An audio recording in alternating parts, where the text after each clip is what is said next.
आज हम आप लोगों के लिए नई स्टोरी लेके आए हैं। प्लीज़ प्लीज़ देखने से पहले मेरे चैनल को सब्सक्राइब कीजिए ताकि हमें भी पता चले कि कोई मेरे वीडियो को लाइक कर रहा है कि नहीं, कोई देख रहा है कि नहीं। गरीब किसान की बेटी। एक बहुत गरीब किसान था।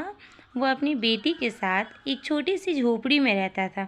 उसके पास खेती करने के लिए इतनी कम ज़मीन थी कि उसकी फसल को बेचकर उसे बिल्कुल थोड़े से रुपए मिलते थे। उन रुपयों से वो ठीक से खाना भी नहीं खा पाते थे। वो राजा के पास अपनी समस्या लेकर आया। राजा दयालु थे। उन्होंने किसान को अपनी ज़मीन में से कुछ ज़मीन खेती करने के लिए दे दी। उन्होंने कहा, यह ज़मीन तो हमारी ही रहेगी, लेकिन उस पर उगने वाली फसल तुम्हारी होगी। किसान ने राजा को बहुत बहुत धन्यवाद दिया।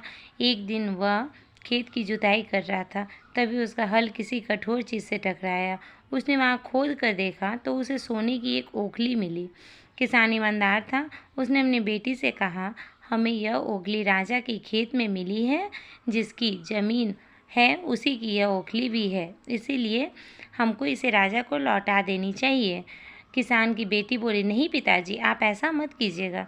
आपको सिर्फ ओखली मिली है। यदि राजा ने आपसे उसकी सोने की मूसल भी मांगी तो आप क्या करेंगे? आप इस ओखली को अपने ही पास रखिए। लेकिन किसान ने उसकी बात नहीं मानी। वह बोला, जो चीज़ हमें मिली ही नहीं वह मांगने का राजा को कोई अधिकार नहीं। वह राजा के पास ओखली लेकर पहुंचा, लेकिन दरबार में ठीक वैसा ही हुआ जैसा कि किसान की बेटी ने सोचा था। राजा ने सोचा कि किसान ने लालचवश मूसल अपने पास रख ली है। किसान बेचारा सोने की मूसल कहाँ से ला कर देता। नतीजा यह हुआ कि किसान को जेल में उसे न तो ढंग से खाना मिलता था न पानी। किसान को ऐसी गलती की सज़ा दी गई थी जो उसने कभी की ही नहीं थी।